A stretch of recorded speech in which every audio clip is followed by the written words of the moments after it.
Foi muito longe? Não. Tá perfeito, a gente tá analisando também. E você consegue passar algumas dicas? É que é complicado, né? Mas tem uma dica que você possa dar para qualquer pessoa?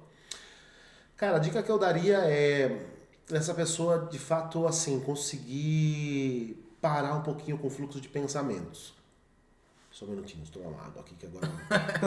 É ao vivo, é assim mesmo. Mas é muito louco, mano. Os fluxos de pensamento. Segundo a neurociência, vamos pegar a Universidade da Califórnia, por exemplo, eles falam que em média nós temos 100 mil pensamentos por dia. Caramba.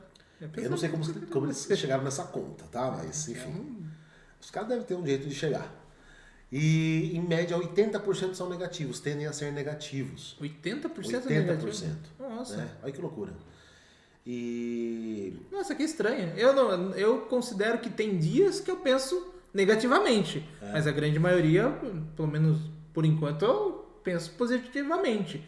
Eu digo que pra mim é por dia e não em um dia 80% é negativo. Tem pessoas que têm cerca de 5% de pensamentos positivos por dia. Caramba. É muito louco.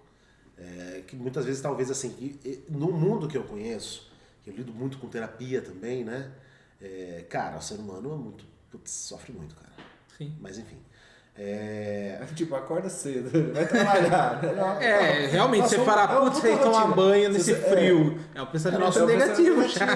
De certa forma, se você pegar o brasileiro mesmo, que tá se fudendo, né? Trabalhando de sol a sol, domingo a domingo, foda, querendo ganhar alguma coisa na vida. O pensamento é Me negativo. sentindo privilegiado agora. Quando o cara pensa positivo, quando ele chega em casa, quando ele vê a família, quando ele vai, sei lá... Mas às vezes tem descansar, isso também, viu, cara? Às vezes vai pensar um pouco positivo quando tomou uma cerveja Quando e tomou conseguiu cerveja, abstrair de tudo. É isso aí. Né? Agora, a grande saída, assim, é o que eu acredito hoje, a gente não precisar de nenhum psicotrópico para ficar bem. Esse eu acho que é o grande caminho, assim, que eu gostaria de alguma forma contribuir com as pessoas, né? Uhum. Eu bebia muito, eu sempre fui boêmio. Hoje eu não sinto falta, cara. Hoje eu bebo de maneira recreativa de vez em quando. Mas eu precisava para poder ficar bem, ter alguns lapsos de ficar bem, assim, sabe? Mas enfim, a gente ou tá no futuro de pensamento, com ansiedade, em sonhos ou em frustrações, aquela coisa que a gente não alcança, ou a gente tá no passado com a culpa, com falta de perdão, uma série de coisas, traumas. A gente pouco consegue vivenciar o presente. Esse é um dos principais problemas hoje das pessoas que têm dificuldade de falar, de se expressar. Elas se sentem muito culpadas, de alguma forma, ou presas em algum trauma, bullying que sofreram, e ficam muito ansiosas por medo do julgamento. Então, ela nunca fica no presente. É sempre no futuro ou no passado. Entendi. Então, a dica que eu daria é, para um pouquinho, respira, fique em contato com a natureza, procure o seu centro, que se você conseguir, de fato, entrar em contato com a sua essência, de fato, você fica bem em qualquer lugar, em qualquer contexto. E essa frase não é uma frase minha, é uma frase de um professor que eu tive de PNL de Campinas, um uruguaio chamado Fernando Dal Galarrondo, que ele falava assim: o indivíduo que está bem dentro do seu próprio ser estará bem em qualquer lugar e em qualquer contexto. Fecha aspas. Então, não interessa se é numa entrevista, se é falando em público, em qualquer lugar. Né? Então, o princípio de tudo é essa pessoa criar consciência do presente, que o que vale é o que está acontecendo aqui agora. Né? Então, não há julgamento aqui. O que acontece aqui agora eu vou dar um significado para o que está acontecendo. Daí a pergunta que eu faria para o aluno é: que significado você vai dar para esse momento? Faz sentido o que eu estou falando? Porra. Né? Porque esse é o ponto de partida. Porque todo o resto, se a pessoa pensar dessa forma, em simplesmente ser e estar, ela vai ter pensamentos mais tranquilos. Ela não está preocupada com o que vai acontecer, qual vai ser a sua próxima pergunta ou a sua. Eu não vou saber responder. Paciência, não sei responder. Exatamente. Pô, você falou de fenótipo, genótipo, eu falei, caramba, tomara que... E na verdade, biologia aqui, na cara. verdade é isso, né? A vida é isso, é você saber falar não também, saber agir quando não tem o que fazer. Falar assim, ó, não tem solução para esse fato aí. Pode amenizar, pode sei lá, pensar de outra forma, de uma forma diferente, mas a solução agora é... Solução a gente tem pra tudo, só não tem pra morte. Né? Pra morte, O resto... Não, mas eu digo assim, na forma de pensar, você tem que achar a solução, mas você não precisa focar só naquilo. Então, né, quem você falou, se a gente só ficar pensando ou no passado ou no futuro, Você não vê o presente vive. nunca, cara. Exatamente. Né? Uhum. E isso eu aprendi muito com 15 anos buscando as artes cênicas, né, bicho? Nossa, quando eu tiver na Globo, ou quando eu tiver em Hollywood. Cara, mas eu tava fazendo trabalhos fenomenais ali naquele momento, eu consegui vivenciar aquilo de fato, sabe? Pô, caramba, cara, que da hora. aquilo ali, né? Aproveitar aquilo. E às vezes você começa a pensar assim, tipo, putz, será que eu deixei passar essa oportunidade? E daí não começa a planejar mais nada. Pois é. Pensando Foco naquilo na que já polpa passou. ali, né? Essa questão também do convívio social, né, que você comentou, é o que está acontecendo agora, né? O número de casos de ansiedade, de depressão aumentaram muito por questão da falta de convívio entre as pessoas, Sim, né?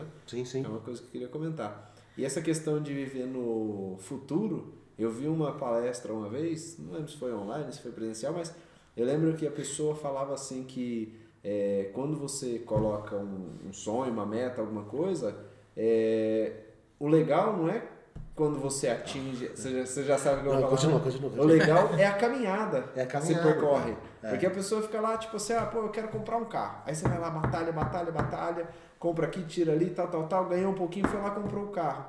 Acabou. Agora vamos para outro sonho. Então ele falou, o que você tem que viver é aquilo ali que você está vivendo todo dia. Isso até é a você vida. comprar o Isso é a vida. É show São de esses bola. fragmentos. Igual, por exemplo, aqui. Deu pau na câmera nova, meu Deus, não sei o quê. Chama o intervalo, vou arrumar a câmera. Paciência. Paciência. A gente poderia ter ficado puto. Caralho. Chuta a porra da Profissionalismo. Não, velho, paciência, que delícia, meu. Isso daí. Até vocês me ensinaram muito disso. Não, Jorge, vamos começar assim mesmo, depois a gente vai melhorando. Eu falei, é isso mesmo. A gente vai melhorando. Na verdade, eu me adaptei muito no mundo. Eu comecei a trabalhar no McDonald's e tem no primeiro episódio que a gente Olha que da hora. Eu aprendi que o processo é mais importante do que a conquista em si. Porque você absorve, que nem você falou, você não vive o presente, você deixa de absorver detalhes importantes para você atingir o sucesso. Sim. E depois que você está no sucesso, você não sabe mais o que fazer se você não pensou nos detalhes importantes no progresso. Sim. Então, eu aprendi muito dentro do McDonald's isso. Se eu não prestasse atenção no progresso, eu ia chegar no sucesso, mas eu não ia saber se manter porque eu deixei de fazer o detalhe que era importante. Uhum. Então, eu tô lá, sei lá, como gerente, mas eu não lembro como que faz um lanche. E aí? Sei. Como que eu vou cobrar de um funcionário, sendo que eu não lembro? Sem sombra de dúvida. Mas é um detalhe importante. Então, isso tem várias situações. Por exemplo, eu tinha uma certa segurança no Mac, que hoje é difícil ser mandado embora, né? A não ser que você faça uma cagada gigantesca. E eu saí de lá pra mim ir pra um estágio ganhando R$400. E eu já tinha filho na época. Caramba, cara. E só que eu tenho várias situações. Eu já fiz isso por nada. Eu já saí da casa da minha mãe com 17, 18 anos. Pra mim, vim pra Sorocaba com uma mochila na costa e falei, vou fazer faculdade. Você é um belo porra louca também. Aí eu falei, caramba, e aí? O que nós vamos fazer agora? Que não sei. Eu vou fazer. Da hora. Eu fiz faculdade, me formei, deixei uma certa segurança no Mac pra mim fazer outra situação. E daí eu comecei a perceber que as coisas não depende, você tem que agir primeiro e não ficar lá esperando, braço cruzado. Será que se eu me planejar isso, dá certo? É a situação do in-loco também. In-loco a gente, que nem eu chamei o Rafael, num belo dia eu falei, vamos fazer. Eu tinha um podcast sozinho, aí eu falei, não tá legal isso daqui, vamos fazer uma coisa. Daí eu chamei o Rafael, e o Rafael, ele é namorado de uma aluna, ex-aluna minha. E eu conheci ele por acaso, que ele trouxe o equipamento, a gente começou a conversar. E eu falei, não, é um cara que gosta de conversar e tal, algumas ideias batem e tal, vou chamar ele. E tinha tantas pessoas, eu tenho vários alunos, eu pensei no Rafael, falei, vou ter que chamar. Que nem era aluno, era, né? Nem aluno não tinha porra nenhuma. É impressionante, porque assim, hoje em dia, esses detalhes pra mim são importantes. Se alguma coisa vem na cabeça da pessoa, eu vou atrás dela, porque tem algum motivo. Assim, nem que seja pra jogar uma conversa fora. Às vezes eu tô aqui mexendo, aí vem uma pessoa na cabeça, eu falei, vou chamar pra ver o que tá acontecendo. Aí, às vezes, é uma situação assim. Eu dou dessa também. E o mais louco disso tudo foi o aceite, né? Ele nem sabia o que era podcast. Vamos fazer assim, como que é? O que é podcast? Então, são coisas assim que a gente começa a analisar e fala assim, são detalhes que a gente não planeja. E se fosse planejado, não teria acontecido. Só que não tô falando que não Não planejar, vai planejar. Não vai construir e depois chamar o arquiteto e o engenheiro. Depois que a gente começou a fazer, a gente começou a se planejar de formas diferentes, porque as coisas foram acontecendo.